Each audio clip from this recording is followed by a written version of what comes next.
They trained her as a deadly assassin, but what they didn't know was that her revenge was for them because they killed her family and left her for dead as a child. Chapter 1. Danica sat on a deserted rooftop watching through the scope of her long-range rifle. Custom designed to shoot a target 900 meters in dead silence and with precision that is shy of a ghost bullet finding its mark in the dimmest light. She is laying on her stomach, dead still, and the rifle was not even visible under the camouflage and her hidden spot on the rooftop. The mission was simple. The target would be visible for only 5 seconds and then gone. That was her window to take out the newest target that landed in her inbox. Danica shifted, glanced at her watch, and pushed her eye to the scope. In 10 seconds, her target will be in her scope. She inhales deeply and counted. 3, 2, 1. And then squeezed the trigger. A soft thud from her rifle as the bullet leaves the chamber. She kept her eye at the target, and only when she saw the bullet enter the head of the man 900 meters away did she exhale and got up. She packed her rifle away with meticulous precision and then disappeared off the rooftop. She stepped into the buzz of the busy road like any regular citizen in the busy city and dipped into the internet cafe to upload a message. Only one line, mission complete, send proof of payment to an encrypted email address. A minute later, her email notification confirmed payment. She closed the email and got up to pay for her coffee. She stepped onto the street again, her mind occupied with memories and missions. She did not see the woman running towards the cafe, and she walked straight into her. Danica swore under her breath and looked down on the coffee now dripping off her jacket instead of in the paper cup. "Are you blind?" She hears a voice. Even though the voice was laid with anger, it felt like a soft melody on Danica's ear. She closed her eyes for a second before looking at the small figure in front of her. Eyes as blue as the ocean, but with a hint of sunlight on a calm day, a sharp nose. Then her eyes dropped to the woman's mouth. Her lips were parted slightly, full and sensuous, a light tint of red on them. Then her eyes trailed up again to her eyes. "Are you hearing me?" There is a slick, lazy voice again. Danny, as she is known by friends, smiles lazily and says with sarcasm dripping from her words, "My ears are deaf to hysteria." The woman snorts and stomps past her, and as she takes the corner, Danny's eyes still followed her. She wipes her leather jacket dry with the serviette she got with the coffee. Later in her hotel room, she thought of the stranger that burst into her life and disappeared at the same time. Fleeting moment, nothing more. She does not dwell on personal connections or get involved with people. Her life and what she dies is too dangerous and definitely not for over-dramatically princesses. She pushes the image out of her head and walks to the bathroom to take a shower. New missions await, but tonight she will try and be normal. She had seen a nightclub during her staking out the area and she needs a drink. Chapter 2. The music came to fetch her at the door, some indie pop band playing. The bouncer holds the heavy door open and she steps in. She scans the room and then heads for the bar. She orders a lager and sits at the far end of the bar. The club is full of the rich society of the city and Danny turns to enjoy her beer. She was halfway through her second beer when her thoughts get interrupted.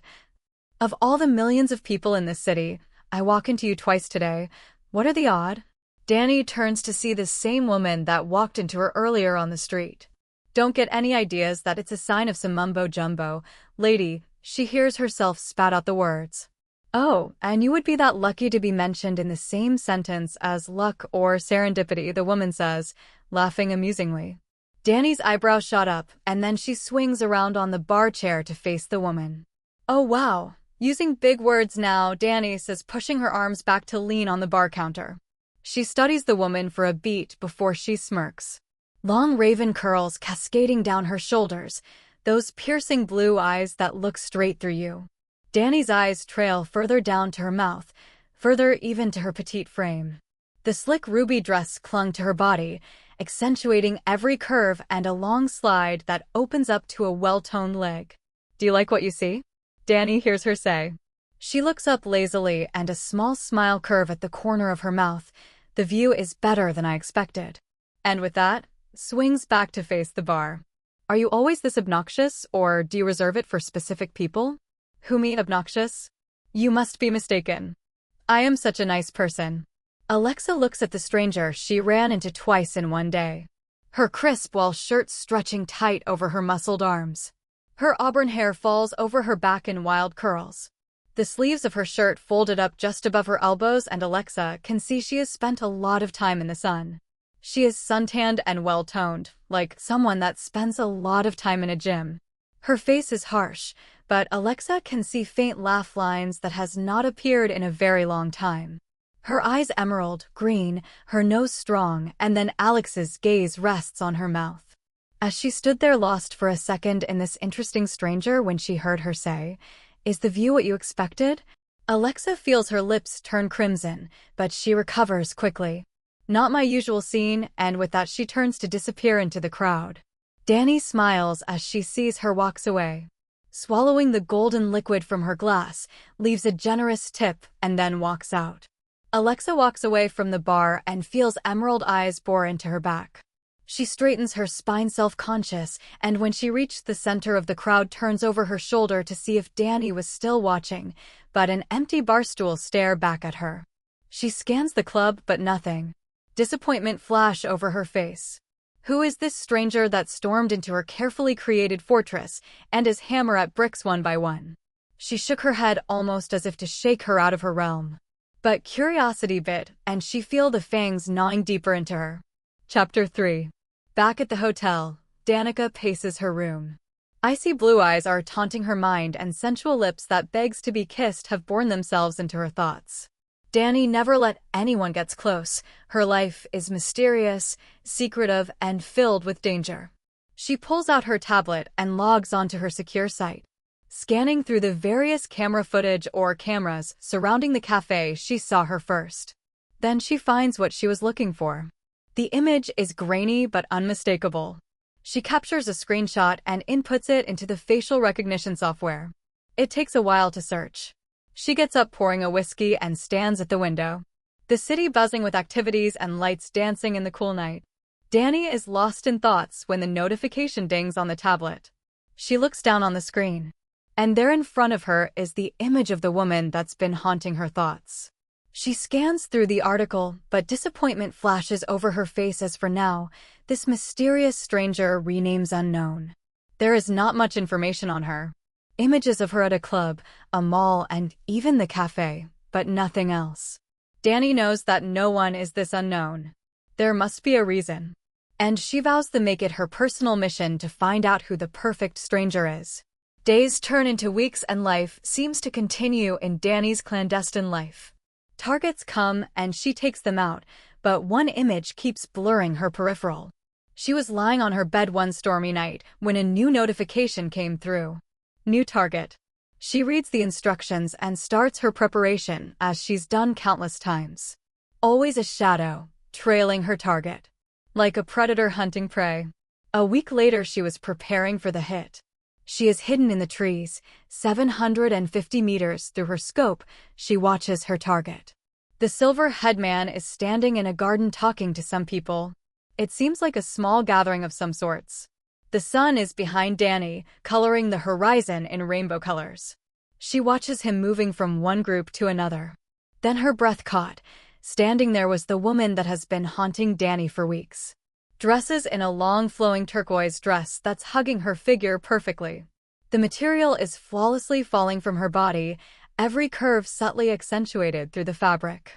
Danny inhales deeply and stares at the vision of beauty through her scope. For a brief second her target forgotten. She watches her as she mingles with the crowd. Laughing at something someone says, animated gestures while talking and moving like a creature not of this world. She seems to glide from person to person. Then she walks to the end of the garden, and she stands there motionless. Her eyes seem sad as she stares into the sky. Danny feels heat rising in her, warmth spreading through her body like uncontrollable wildfire. She shifts uncomfortable in her position, shakes her head and continues to observe this perfect vision. Alexa runs her hand through her long raven black curls and closes her eyes for a second, inhaling the breeze around her. Danny watches as she stood there motionless, and then her head turns to look at someone behind her. Danny's target. The exchange between them is brief, a handshake, and then she disappears into the house. Danny looks at her scope and sees her target still standing there. She could have pulled the trigger, but something gnaws at her gut. She puts her rifle down and packs her stuff. She wants more information first before she completes this mission. Something stirred in her core, and it's not a familiar feeling. Back in her Jeep, she takes out her tablet and starts her search. This is something she has never done. Keeping herself detached from targets made the kill a bit cold and clean. But a stranger kicked down her walls of detachment and is standing there, ice blue eyes blazing, demanding more of Danny than she ever was willing to give. She clawed through all of her defenses and found deep down, buried so far, that not even a flicker was visible. Emotions, hurt, anger, pain, care, and dare, she whispers it, love. Danny starts her Jeep and drives down the mountain, back to the city and her cold hotel room. But then she changes her mind and turns the vehicle towards the ocean. She finds a secluded beach and parks. Before she gets out of the vehicle, she takes off her jacket and boots. She walks down to the water, wets her feet, and sinks onto the sand. Chapter 4. The night sky is lit up with stars and the moon is hanging low, casting silver lights on the quiet ocean. Danny leans back on her elbows and closes her eyes. It is only when a shadow darkens the light of the moon through her half-closed eyes that she stirs. Of all the million people in this city, you invade my property, comes the smooth, sultry voice through the quiet. Danny blinks to adjust to the night sky and her heart jumps. She inhales deeply and exhales slowly, almost dragging the oxygen from her lungs. Oh? Am I intruding now? More a smug statement than question leaves her lips. She remains popped up on her elbows and stretches her legs lazily, showing she has no intention of moving. Do you make a habit of stalking? Or is it just me? Alexa says, standing closer. Danny can now see her petite feet and perfectly sculptured toes, eyes trailing up to well-toned legs that seem to stretch into forever. The short flowing dress swaying in the wind. Danny's eyes lingered on her thighs a second, and then up to her face. Like what you see? Alexa smirks, 'cause it's not for sale. I'm not buying, but future consideration is hinting. Danny smirks back. Alexa sits down next to her and snorts. Rude and obnoxious. Yet here you are, Danny retaliates. They sat in silence for a while. The air between them and them was quiet, but not heavy. A slow burning ache laced with wonder and sexual tension. Both lost in their own minds. Are you a stalker? Alexa breaks the silence. Laughter ripples through Danny so loudly, she surprises herself. Then as fast as it left her body, she pulled it back. Only a smirk remains on her lips. And what makes you so special that I would drop everything and stalk you, Danny says. Her eyes find Alexa's in the dim light. Surprised at what she finds there, not anger or fear or even wit, but pain. Danny feels her heart sinking. She didn't mean to hurt. But just as the flicker appears to touch her, Alexa reclaims her cold facade and mutters, "It's not like I would want you to." Danny sits up and rests her arms on her knees. Fingers twitching a bit. You intruded into my space. Maybe you the stalker. Alexa's head spun around and her icy blue eyes bore into Danny's. The words that drip from her mouth are a low hiss. You are sitting on my property and I'm the stalker? Grow up.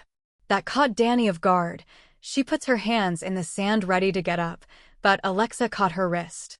The touch sends shivers down Danny's body and the small finger around her wrist burns like a blood-red coal from the fire that's now burning too bright in her chest. Stay, she hears her say. Then Alexa quickly removes her hand. Danny sinks down again, but didn't say anything. Her wrist is still burning with Alexa's touch. They silence between them charged, but both too scared to ruin the moment with words. Waves crushed in the distance, and the moonlight burst across the ocean like it's being ignited by the slow storm brewing between the two figures next to each other on the sand. They just sat there, both lost in their thoughts for a long time, before Alexa speaks. Do you ever feel like you are the only person on the earth? The question caught Danny off guard. She studied herself before saying, only if our walls are too high. Surprised at her answer, Danny clears her throat and gets up. I have to go, she mumbles before walking away. Alexa's shoulders drop sadly as she watches Danny disappear into the night. She slowly gets up and walks home. The huge house overlooking the ocean is extra lonely tonight. This is her escape, but also her prison. Out there in the world, she performs like a social butterfly, mingling and false air kisses to people that are more strangers than friends. But when she is alone, the weight of her truly being alone is a heavy burden that's pushing her further into her dark corner. But tonight, for a brief second, she lets herself bare to a strange woman that she's seen 3 times now. Who is this stranger? Alexa closes her eyes and recalls the image of the stranger. Her crisp white tank top was snug around her upper body, showing everything but also nothing. Her black slacks were tight-fitting, but not too tight, just showing beneath the fabric, well-toned muscled legs that Alexa imaged the feeling of them wrapped around her. Her strong arms, rippled with muscles that doesn't look masculine, but just perfectly sculptured to fit her strong frame. She hears herself moans as she continues her thoughts of the gorgeous stranger. Auburn hair that cascaded over her shoulders, emerald, green eyes that speaks volumes, and her mouth, God, her mouth. Full lips, sensual lines around them, and Alexa feels her loins hearing up by the thoughts of those lips all over her.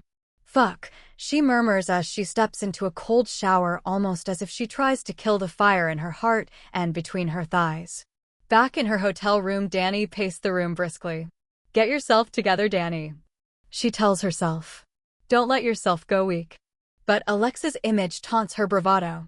Fuck, I want her, she surprised herself when the words left her mouth. Chapter 5. It's been 2 weeks since that night on the beach, and life continued unaware of the storm that's brewing in 2 hearts. Danny receives a notification from the client. Target is still alive. Is there a problem? Shit, her mission that now seems like a distant memory. She opens her tablet and starts digging further into her current target. The information is easy to find if you know what you are looking for. Grant Forrest is a prominent businessman with influences so vast, it almost makes him look like a mafia lord. Hundreds of photos and information us right there. Danny scrolls through it and something, a flicker of doubt gnaws. She has always been detached from all her targets, but this time it's different. Was it the raven-haired stranger that's invading her mind and her connection to Grant, or was there a flicker of recognition from a past life, Danny buried long ago? She sighs deeply and picks up her burner phone, dials a number and waits for the ring. It rang a few times before she heard a voice on the other side. Danica? The woman's surprise is audible just by saying her name. Marie, I need to see you, Danny breathes into the phone. They met 3 days later in the towering mansion of Marie Dubois. Marie handed Danny a glass with scotch and sat down beside her. Her face searches Danny's to find the reason for her being here after 5 years of total silence. Danica, she starts to look at her, her mind searching for the right words. Then she steadies herself and speaks. What do you want? Danny looks at her. A small smile curves at her lips. I know that I'm the last person you expected to see, but I need information. Marie studies her phone for a while and says, What information? Danny explains her current target and the recognition, and then ends with a pause. Marie's eyes search for her as a small familiar sight resonates with her. Is Danica O'Brien's careful structure crumbling? She laughs hard and Danny throws her an irritable stare. Don't be daft. That makes Marie laugh even harder. Tears streaming down her face as she throws her head back. Then, when she composed herself, says with humor still laced in her voice, Now I want to meet this woman that has your panties in a twist. Danny jumps up briskly and walks to the cabinet to refill her glass, gulps down the golden liquid and turns to Marie. Fuck, Marie, be serious. Marie gets up, takes her arm and says, Oh, Danica, I am. Chapter 6. Marie moves to sit behind her desk and starts typing on the laptop. Her fingers are freezing and her face drops. She tried to hide it, but Danny saw. She walks around the desk asking, What? The information on the screen blurs her vision, and she feels her knees buckle. No, it can't be. That's impossible, she says, and yet there it is. Clear as daylight. Past collided with present and Danny stood froze. Marie reaches for her arm. Danica, this is serious shit. Who the fuck is you working for? Danny slides down on the chair, her face expressionless and her lips trembling. "They used me," she mutters under her breath. "They fucking used me." Marie looks at Danny and immediately her heart floods with fear. In the 20 years she's known her, she had only seen that look once on Danny's face, and it scared her shitless. And Danny is blind with rage and will burn everything around her in a split second without thinking. Marie gets up, cups Danny's face between her hands and whispers, "Danica, look at me. Don't lose yourself. Think carefully. We can fix this." Her voice was a whisper, but loud in Danny's mind. Danny reaches for her and holds her. They sat like that for a long time before Danny spoke. "Marie, you have always known how to ground me, but now I need you to unground me. This is a fight that I was not even aware I'm fighting, and they have an unfair advantage over me. Ignorance over me on their part has kept me under their thumbs for almost my whole life. It's time I stand." Marie nods in understanding and says softly, "Just don't burn everything, Danica." Danny smiles shy and says, She has an advocate without her knowledge." Marie laughs softly and held her tight. "You are my sister, not by blood but much stronger. I care for you deeply and love you very much. Whatever you need from me is at your disposal." Chapter 7. Danny flew back to Los Angeles the next day.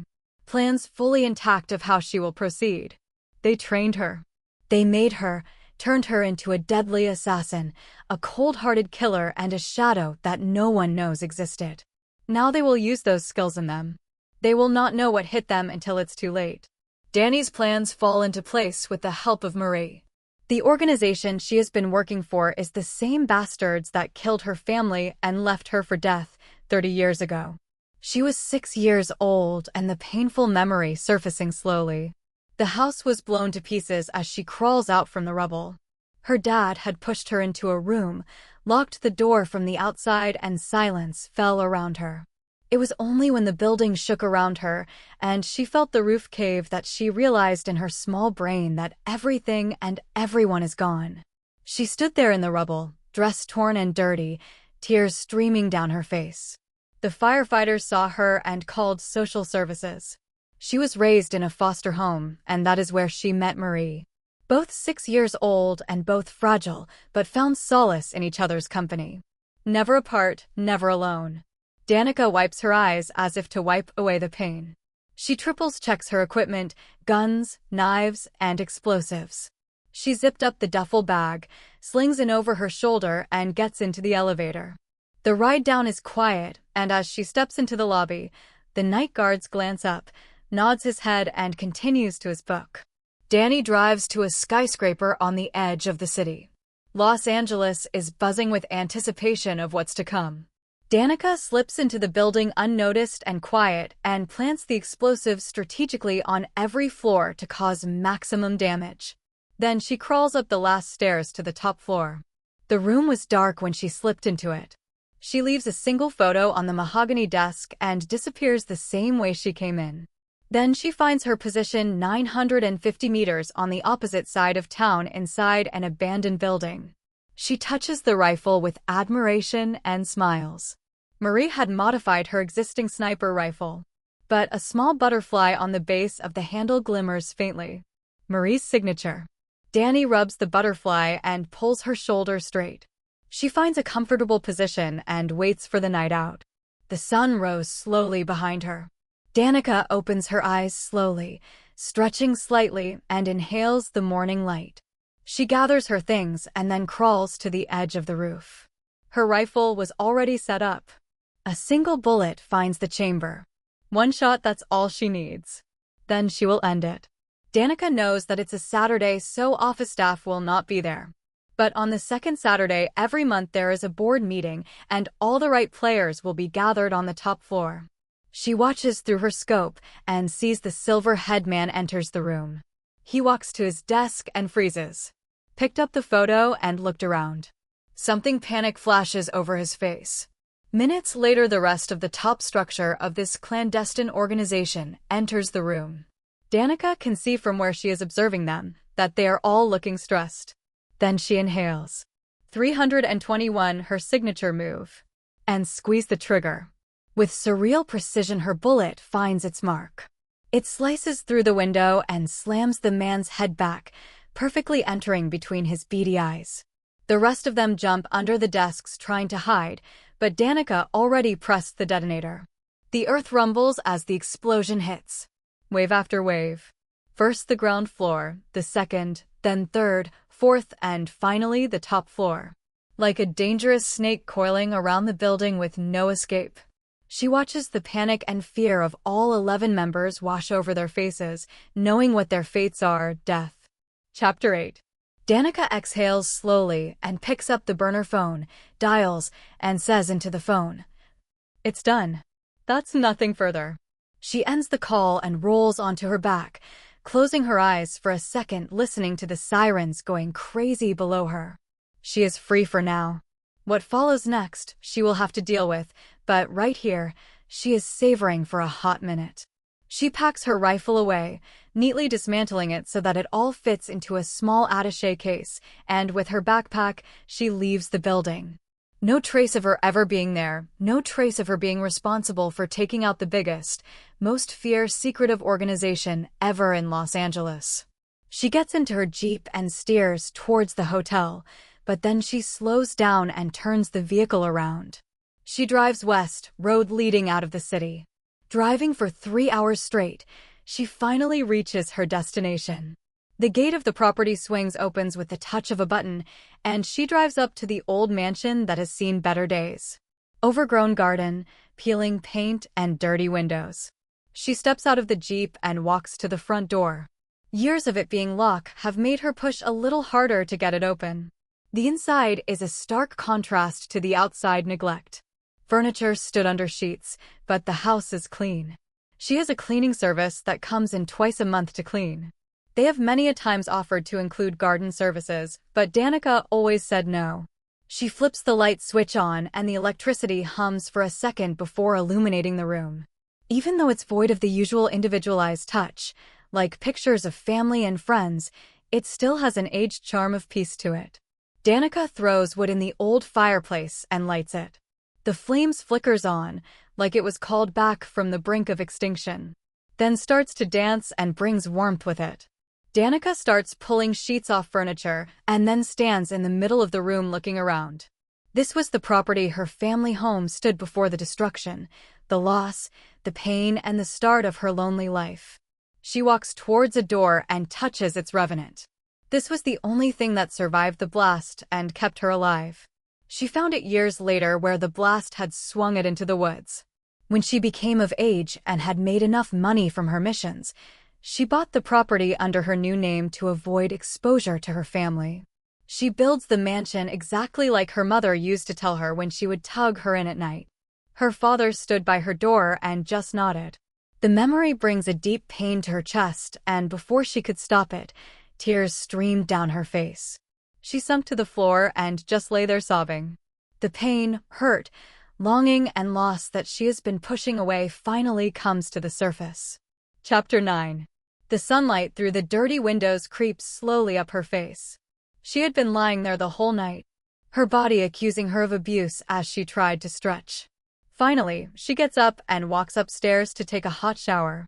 The heat of the water soothes her aching body, and Danica leans her head against the wall, allowing the water to caress her sore back. She then turned the taps off, wrapped a towel around her, and went downstairs for coffee. The faint ringer of a phone breaks the silence. She looked at it and immediately recognized the number. "Marie, is everything okay?" Danica asked. The soft voice of her oldest friend, but more sister through the phone, feels rather like she is standing next to her. Danny, she never calls her that, always Danica. Danny feels what's coming even before the words left Marie's mouth. "Marie, it's not going to happen," she cuts her off. "But Danny, you must open up and allow your heart to breathe," she hears her say. "Always the flair for drama, sis." Danny smiles. They spoke for a while longer, and after Marie heard that Danny is at her family's property, she squealed with excitement. "I'll be visiting soon, big sis," she exclaimed, excited. Danny smiles at the excitement in Marie's voice and ends the call with, "I'll be waiting." Chapter 10. For the first time in 30 years, Danica O'Brien feels a hint of domesticity dance around her home. She has always been on the road, hidden in shadows, sleeping in cold hotel rooms or rundown motels, or even her trusty Jeep. But for the first time, she sees herself finding roots. She finishes her coffee, rinses the cup, and walks back upstairs to get dressed. Danica chooses a snug-fitting pair of white slacks that hang low on her hips, a cream tank top, and comfortable sneakers. A stark comparison to her always black color scheme. Black makes you invisible, but color makes people notice you. She picks up the sling bag and walks out the door. The cool, crisp air brings new life, new beginning, and she intends to fully grab it with both hands. Danica drives to the local Walmart and walks straight to their DIY section. She buys all the tools and equipment she needs for a full restoration of the exterior of her mansion. She had always intended to do it herself, but she always thought it would be much further into her life, not this quick. But she is ready and excited. The delivery service for Walmart offers same-day delivery, and she confirms the address. The clerk looks up at her and Danica can see the confusion. The abandoned mansion on the hill? The disbelief clear in his voice. Danica smiles forced and nods. Yes, please, and with that she walks out of the store. She drives home, and after pouring her a single malt sat in the brightly lit room. And just like that, a familiar vision enters her mind. A raven-haired beauty that Danny had been intentionally ignoring. Danny remembers the last night they were on the beach. She leans back in the chair and allows herself for a brief moment the luxury of want and need when the intercom buzzed. The delivery is here. She speaks into the speaker, telling them where to drop her equipment. After the truck disappeared down the path, Danny went to change into jeans and a tight-fitting t-shirt and work boots. It was only when the automatic lights around the property switched on that she realized the time. She activated the switches this morning. She stood up and looked at the garden. Grass was neatly cut, the flowers planted and smiling with growth, and the water in the still dirty fountain sprayed out of the hands of the angel in the center. That will be clean tomorrow, she vows. She took a shower to wash the dirt and sweat off her, changed into sweatpants and a hoodie, and then picked up the phone for takeout, but decided to rather cook. As part of the cleaning twice a month, she included full grocery stock up in the pantry and fridge. She hasn't cooked in forever, so she might just as well turn everything down. But as soon as her hand starts chopping away on onions, herbs, the muscle memory came back. She remembered how she and Marie used to cook together, and her Irish mother and father always made sure she ate properly every night. It was only 6 years of her childhood, but she remembered it like it was yesterday. The smell of proper food fills the air and hangs in the kitchen like a warm, safe blanket. Danny turned the heat down for it to simmer, and the silence was broken by the buzzer of the gate. She frowns and wonders who that could be, as she is not expecting anyone. As a matter of fact, she knows no one that will be driving up the mountain at this time of the night. Walking to the door, she flicks on the camera that she installed months ago. The black SUV with black windows at the gate is unknown to her. "Can I help?" she says into the speaker. "It's me." The cheerfulness is Marie's voice has Danny frown, and the disbelief washes over her. Marie was not due until next week. She pressed the button to open the gate and then opened the front door, now opening with ease after much oil and elbow grease, then stepped onto the porch to welcome her sister. "What are you doing here? Why didn't you call me?" Marie hugs her tightly and speaks. "And ruin that look on your face? Priceless." She pushes past Danny and jumps like a little child into Danny's arms, excitement written all over her face. "You cooked our favorite." Danny laughed loudly. It echoed through the house. "Come crumpets, let's eat." Marie smiles at the sound of her nickname Danny had given her on their first week at the foster home. "You know I hate that nickname," she smiles, but she knows it's a lie. "Yeah, right, liar." Danny smiles as she held Marie in her arms. "This feels good. I've got my sister back," she hears Marie whispering in her neck. The warmth of family washes over Danny as she looks at Marie, now already tasting the stew still simmering. "You are always impatient with perfection," she says as Marie's eyes close at the taste of the familiar Irish stew. "And you always made me wait too long to eat," Marie snarls back playfully. Danny refills her glass and then takes out a bottle of Merlot and pours in a crystal wine glass for Marie. They sat at the kitchen counter reminiscing about old times, drinking wine, eating and refilling glasses as it empties through the night. "So, you've swapped your rifle for shears and paintbrushes," Marie says as they sunk into the leather couch. Danny smiled and nodded. "And now I have help," she gestures towards her.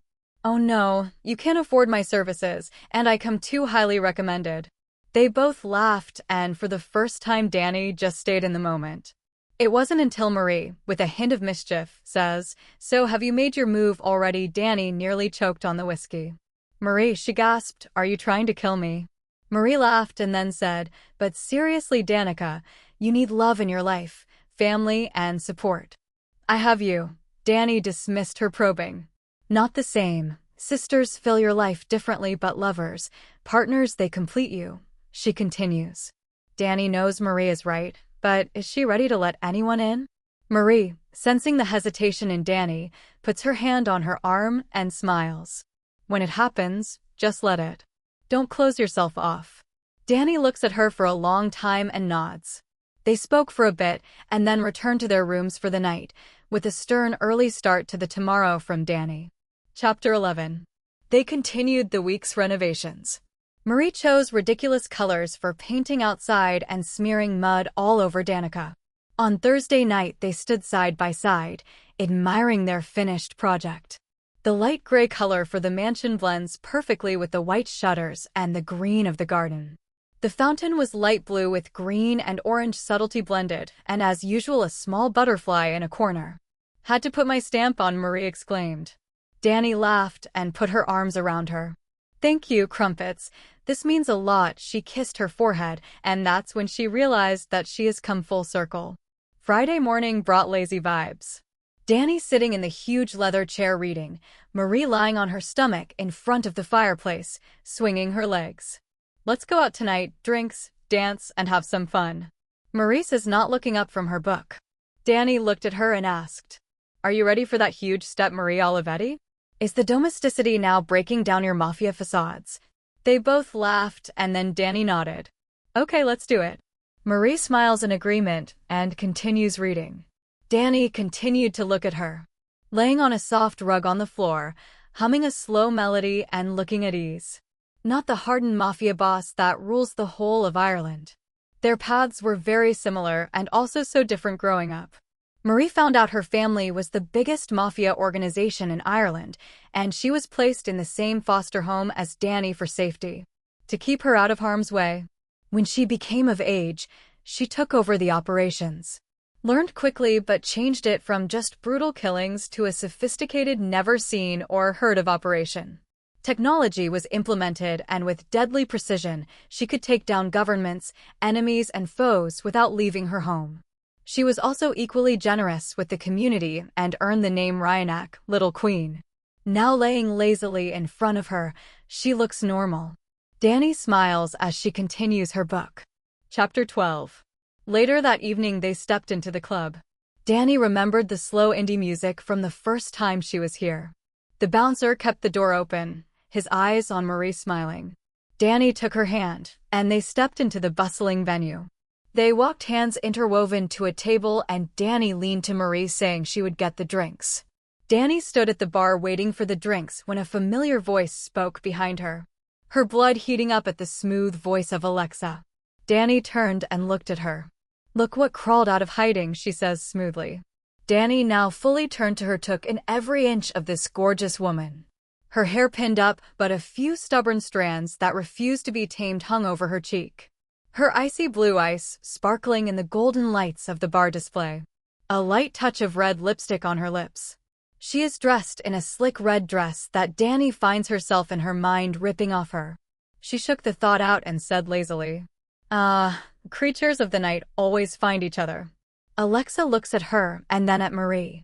She must be the luckiest woman, and with that turns around and disappeared into the crowd before Danny could say anything. She reaches their table and sees Marie sitting there with a mischievous grin. She is gorgeous and clearly smitten with you. "Don't be daft, Marie," she says, dismissing her furious heartbeat that she is sure echoes loud over the music. Marie's laughter echoed through the club. Alexa can hear it, and her heart tightens. She looks through the crowd where the woman that has been haunting her mind in dreams for weeks now sit with another woman, and the situation looks like they are remarkably familiar. Alexa feels the pangs of jealousy biting at her heart and mind. Just my luck that I would fall for someone that's involved already. She sat there for a moment and then got up to go to the ladies' room. Standing in the dimly lit bathroom looking at her reflection, Alexa closes her eyes and exhales. She does not hear the door open. Doesn't see Danny standing there, looking at her. It's only when the door clicked close behind Danny that she sees her. Danny steps closer. When Alexa turns to her, she sheds tears. Instinct took over, and she closed the gap between them, her hands on Alexa's, voice concerning. You okay? Alexa just stood there, feeling the heat of Danny's hands on her arms. The moment suspended in time. All Alexa could feel was Danny's hands, her eyes on her, this moment right here, right now, and all the resistance crumbled. Danny's eyes widened instantly when Alexa's mouth closed over hers. The warmth over her lips ignited the flame further in her chest. Danny closed her eyes and returned the kiss. She tasted her mouth, wine and hunger mixed with desperation and want. Alexa opened her mouth, allowing Danny's tongue on its path of driving her insane. Searching, probing, asking, and the deeper the kiss goes, the more Alexa relinquishes control to Danny. And then Danny pulls away slowly, looking at Alexa. Lips swollen and slightly parted. She started, but then Alexa flees. Danny spun around trying to catch her, but Alexa was gone. She walked out of the bathroom and returned to Marie. Marie's face has a huge question mark, and Danny knows what follows. Chapter 13. What happened? Marie asked, looking between Danny and the door as if she can still see the fleeing woman. Danny sinks down on the chair, her hands on her head, eyes wild and visibly shaking. It was only when she felt her heartbeat slow to somewhat normal she spoke. The words were falling out of her mouth. I kissed her, she whispers. Was it that bad that she ran? Marie mocks. Danny opens her mouth to speak, closed it, and just signed. Marie pushes the half-empty glass towards Danny, signals the bartender for another and says, "Drinking it will calm you." Danny gulps down the fluid and accepts the glass as the bartender puts it down. Marie sat there looking at her, a faint smirk on her lips. Eyes sparkling with excitement, she leans forward and whispers, "You take a shot at 950 meters with precision, never wavering. You can kill with one hand tightened behind your back, and this woman rattles you like this? Has the perfect player been played?" Her laugh snorted out her mouth as Danny gives her a look that will stop any man or animal in their tracks. Your evil Marie Dubois is all Danny can get out. She smiles slowly and then takes her glass, raising it to Marie and points to the dance floor. Shall we? Oh, we shall, Marie says and pulls Danny up. They let the music guide their movements, and the rest of the night Danny's mind was not on the kiss, but her sister and confident dancing like the world is not watching. They stayed, drank too much, danced, and it was only after she saw the wine-intoxicated Marie that she dragged her into the car. She drove home with Marie still drunkenly singing, half passed out. Chapter 14. Then she spotted the vehicle behind her. Instantly she sobers up and her perfectly trained assassin mind kicked in. She kept the same speed for a while, then slowed down and watched as the driver behind her mimicked hers. When she reached her property, she waited for a brief second before pushing the button to the iron gates. She doesn't press it close at once, waiting. The dark sedan drives by slowly and then sped into the dark. Danny carried Marie to the guest room, helped her in bed, and went downstairs. She unlocks the safe in the study, the familiar feel of the cold pistol in her hands. She checks the magazine, fully loaded, pushes the pistol under the pillow on the leather chair, and sits down. She is not sure if it was a friend or foe. Both her and Marie have many enemies. The buzzer broke the silence in the room. Danny got up, grabbed the pistol, and walked to the video footage. There in the dim light, the same sedan, now standing at her gate. She tries to zoom in on the driver, but the blackened windows obscure the view. Without hesitation, she presses the gate open. The car moves slowly up the pathway. Stop, and then Danny waited, but the doors remained closed, the engine still running. The car then suddenly moves back, stops, and the engine stops. Danny watches as the door opens slowly, her fingers coiling around the pistol's trigger. Then suddenly her hand relaxed as the cabin light of the vehicle illuminated the driver. It was her, the stranger. Danny hid the pistol in the small drawer and opened the door. Alexa sat in the car, her mind racing. What is she doing here? Why did she follow the stranger? But the kiss-in at the club, the nights waking in the middle of the night gasping for air because this woman haunted her dreams. She looked up and saw the door opening. Then she steps out.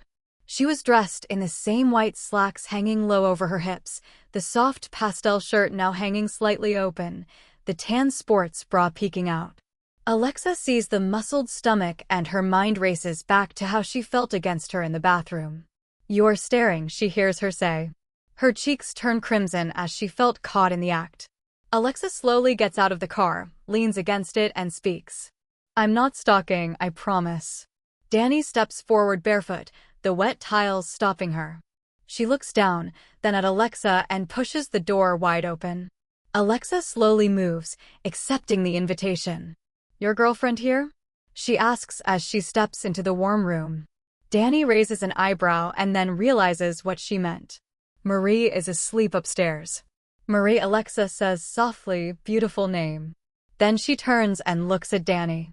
Danny still has one eyebrow raised and looking at the vision of beauty before her before she says, "Surely you didn't come here just to find out if my sister is sleeping?" Alexa's surprise is visible and relief washed over her. "Your sister," she mumbled, then smiled. "Oh my God, now I feel stupid." Danny was still standing in the open door, confusion visible on her face. "Am I missing something here?" she asks. Alexa shook her head and then said, "I was going to apologize to your girlfriend for kissing you in the toilet just to hear she is your sister. Now I feel like an idiot." "A gorgeous idiot," Danny says before she could stop herself. Chapter 15. Alexa looks at her and a faint blush appears on her cheeks. A slight wind had Danny close the door as she realized it's still standing open. She moves to the small table, pours a whiskey and gulps it down, then pours another and offers it to Alexa. Alexa crosses the room and comes to stand in front of her. Danny can feel the heat radiating of her igniting her own. Alexa took the glass, her fingers brushing slightly against Danny's. It sends shivers down her arms, but she doesn't pull away. Alexa turns and sits on the leather couch. Danny poured her whiskey, took a seat next to Alexa, and studied her for a moment. Her soft features illuminated by the moonlight just like the night on the beach. "You are so beautiful," she hears herself say. Before she could say anything further, Alexa says, "Alexa, my name is Alexa." Danny smiles and slowly repeats the name, almost tasting it rather than saying Alexa, her heavy Irish accent wrapping around the name. "Danica," she says with an extended hand towards Alexa. Alexa took her hand, and the heat returned. She held Danny's hand in hers for a beat too long before she let go. "Nice to finally put a name to the face," she murmurs. They sat in silence, minds racing, each too scared to speak, too afraid of breaking this fragile bubble they in. Then Alexa says gently, "I always wondered about this house. Wondered who the people or person was that let such a beautiful place go to neglect." She turns to look at Danny. "Never knew I'd be sitting here. I think images of dark, mysterious, secret people hung in my mind every time I drove past." Danny's hand froze. Alexa can never know the life she led all these years. She will lose her even before she finds her. She smirks and says, "We always look for mystery where there is simplicity." Alexa's gaze never left hers. A small smile curved on her bottom lip. Something so small, but it sends shivers down Danny's spine. She shivers visibly and Alexa reaches for her instantly. "Are you cold?"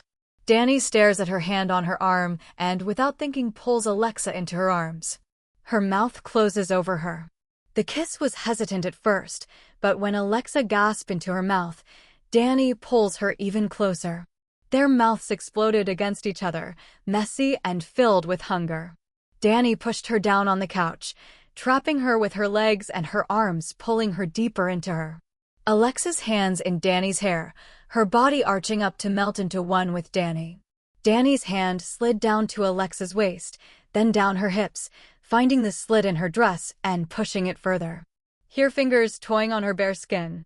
Alexa moans as she feels Danny's hands on her thighs. She opens her legs, waiting for Danny to enter her, but the sound of footsteps had them jerk apart. Chapter 16. Danny looks up and sees Marie standing at the bottom of the stairs. Marie looked from Danny to Alexa and back to Danny. "Danica, are you going to introduce me?" Danny's face turns crimson at the sight of her sister. Alexa jumped up, trying to straighten her dress, now riding high, exposing her underwear. "I need to go," she mumbles, but Danny catches her and pulls her back. "Don't run again." She turns to Marie and says, "Marie, this is Alexa." Marie walks to her with an outstretched hand and looks at Danny before she says, "Oh, you are the woman that has my sister flustered." "Marie," Danny hissed, but Marie just smiles. "Pleased to meet you, Alexa. I'm Danny's irritable sister." Alexa took the outstretched hand and mumbled, "Pleased to meet you." The awkward silence that hung in the room was deafening. Marie turned and walked to get a glass of water. She returns and sits down on the chair. Then she gestures for them to sit. Danny sat down next to Alexa, feeling like a schoolgirl caught by the principal for something. She clears her throat and picks up her glass. Marie sat there, legs crossed, her foot swinging, and then says smoothly, "Knew that this situation is completely embarrassing for my sister. Tell me something about yourself, Alexa." Danny tried to interrupt, but Marie's eyes had her closed her mouth. "Well, I am an artist and a humanitarian." Marie studies her for a moment, then continues, "Your last name is?" Alexa realized the interrogation even before she answered. "Lafleur," she says. A spark of recognition in Marie's eyes. She nods slowly and turns to Danny. "Danny, be a dear and pour me a whiskey." Danny looks at Marie. She has been present at many interrogation sessions with Marie. She plays with the victim like a cat with a mouse, then she strikes deadly. She gives her a look that Marie immediately understands. She smiles and says, "Danica, you have so little faith in my sisterly concern." Sarcasm dripping from every word. Alexa watches the exchange and then says, "I should go," Alexa says. Marie looked at her and Alexa remained seated. Danny handed the glass to Marie and under her breath hissed, "Play nice," the smile on Marie's face almost believable, of course. Marie continues to probe Alexa gently. She is just a caring, concerned sister. After 10 minutes, Marie stands and reaches for Alexa's hand. She leans in and whispers in her ear, "Only if you mean it, stay." Then she walks to the stairs and smiles with a good night over her shoulder. Danny tries to apologize, but Alexa stopped her. "I wish I had a protective sister." Chapter 17. They sat down on the couch and Alexa rested her head on Danny's shoulder. They sat like that until Danny heard the rhythmic sound of Alexa breathing. She picks her up with ease and carries her to the room. Alexa stirs and pulls Danny down next to her. The movement was so natural that Danny just laid there motionless. She felt Alexa's body melt into hers, her arm around her waist and her head buried in Danny's neck. Danny smiled and wiped a loose strand of hair on her cheek. Then she pressed a kiss lightly on her head and closed her eyes. Alexa opened her eyes slowly, the unfamiliar surroundings nearly giving her a fright. But then she turned slowly to look at Danny. Her arm around her waist, her legs claiming hers, and Alexa just stared. She looked past Danny and saw the tome on the clock for 15. She fell asleep in the bed of the woman that she kissed in the bathroom of the club. Then panic sets in. She looked down and she still had her dress on and Danny fully clothed. She exhales deeply, relieved that she didn't embarrass herself. Danny stirs and with eyes still closed says, "Do you make a habit of staring at sleeping people?" Alexa buries her face in Danny's neck, an innocent move, but her warm breath on Danny's neck stirs emotions inside of her. Danny opens her eyes slowly, lifts Alexa's chin up and kisses her without asking.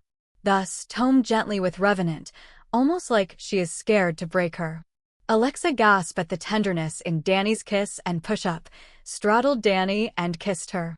Danny felt her grinding against her as she pushed her further into the bed. With one movement she swings and she was on top. Alexa smiles on Danny's lips but offers herself without preamble. Hands exploded over bodies. Danny pulls the dress over her head, stopped to look at Alexa and murmurs, "Fuck, you are beautiful." Alexa pushed her down, searching her mouth with hers, her tongue tracing circles over her bottom lip, asking permission. Danny parted her lips, allowing her in. She tasted like fire and possibilities. Danny peeled off her shirt and slacks in one smooth movement. She pushes down on Alexa, her hands searching, igniting her body in its trail. Alexa arched against her, moaning, gasping when Danny's hands pulled down her panties. Danny toyed a bit with her, driving her crazy, making her arched more against her hand, her finger feather light on her burning and yearning pussy. Danny pulled her mouth away from Alexa and says, "Open for me." Alexa's legs parted without a word, and while looking her in the eyes, Danny entered her, deep and swift that Alexa nearly passed out. Danny claimed her mouth and kissed her with such hunger. Alexa felt she was going to explode. She felt Danny's fingers inside her, teasing, asking, and claiming all at the same time. Danny looked at her and whispered, "Come for me." That's all Alexa needed as she climaxed with wave after wave. Danny's fingers never left her, just pushing to the point she felt the world shifted and she fell. Danny held her tighter as Alexa's screams became more and desperate. Danny held her, helped her ride it through until she collapsed against the bed. Then Danny's pulled out her fingers slowly, licked it off, and claimed Alexa's mouth in a kiss so soft Alexa was not sure if she was floating from Earth. She clung to Danny, her legs weakly wrapped around her. Danny held her as she tore her lips from Alexa and whispered into her ear, "I've been dreaming of this moment since you walked into me at the cafe." Alexa closed her eyes, and it was in that moment that she realized that no one will ever be able to bring her to climax like that, and that she has fallen irrevocably for Danica. Chapter 18. It was when Danica heard Marie downstairs that she slipped out of bed. She grabs a hoodie and sweatpants to dress. In the kitchen, she found Marie. "You smell like sex," Marie joked when she stood next to her. "Coffee, please," Danny asks. Marie turns to study Danny, and then she speaks. "You've fallen hard for her. She broke down your ironclad walls. You look." Marie pauses, handing Danny the cups of coffee, and then continues, "Human, soft, like the Danny before the organization." Danny shrugs and leans, gave her a kiss on the cheek, and spoke. "She is worth changing for crumpets." She turns to take the coffee upstairs. Marie smiles, leaning against the counter and watching her disappear up the stairs. Danny opens the room door softly. She enters the room with the coffee and places it on the nightstand. Then she stood next to the bed and looked down on the sleeping Alexa. Alexa stirs, feels next to her for Danny, and when she finds it empty, her eyes open abruptly just to see Danny stand next to the bed. "You're staring," she says sleepily. Danny smiles, leans down to kiss her, and says, "I think I earned that right." With one swift, surprised pull, Alexa pulls her on top of her and pulls her with arms and legs. The kiss became hungry very quickly, Alexa thrusting herself up to Danny, her fingernails scraping down Danny's back. A movement that has Danny moan and pushes harder into Alexa, her hands exploring the soft skin, finding her breast, her stomach, claiming all of her. Alexa closes her hand around Danny's breast, rubbing, touching, exploring. She moves down to her stomach and then between her legs. She feels as Danny gasps and finds the spots to drive her crazy.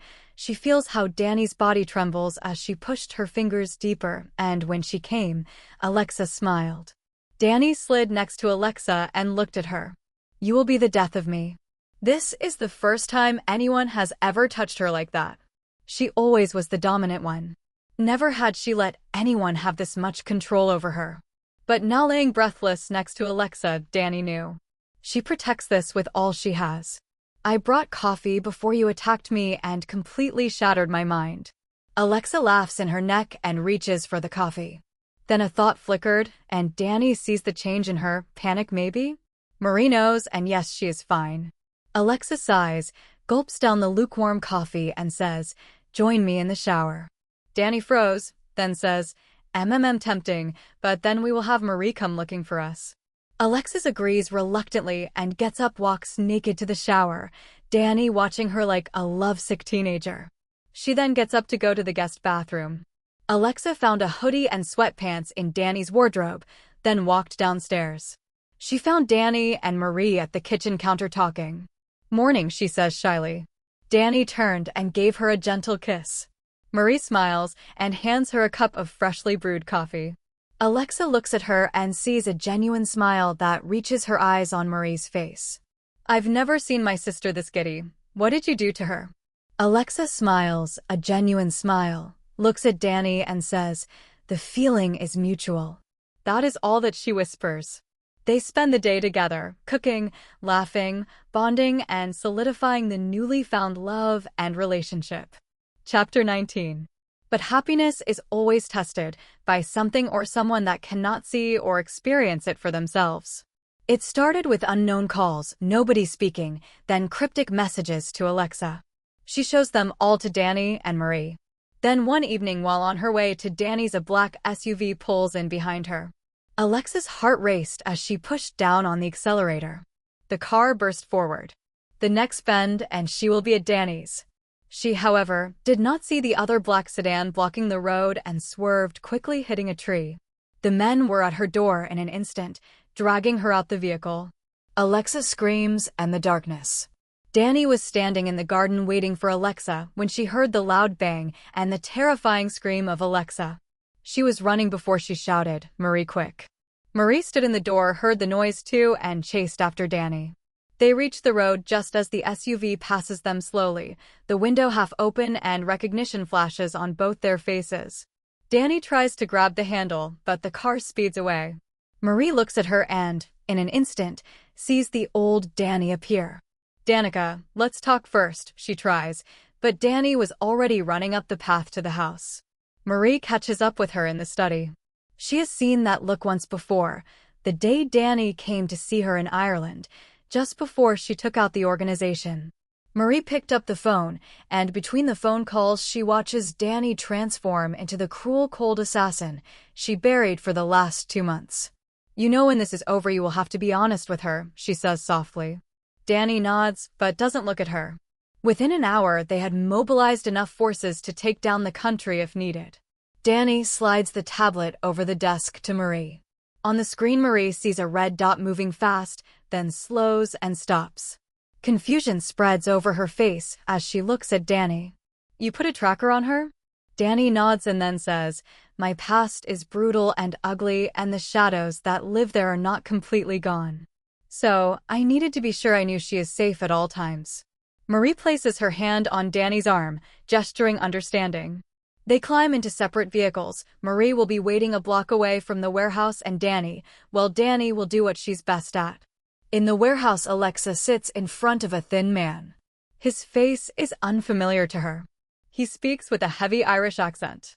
"Why is Ryanak here? Who are you to her?" Alexa looks at him and then the two bulky men on either side of her. "What?" she asks as confusion spreads over her face. "Who is Ryanak? I think you have the wrong person." The guy raises a hand to quiet her. "We saw her with you and need answers." Marie had tapped onto Alexa's phone's audio after she discovered Danny had a tracker on it. "Danny, they after me. I'm going in," she says into the microphone. Danny hears Marie's voice in her ear and responds, "Keep my line of sight clear." Marie knows what that meant. This man is not leaving this warehouse alive today.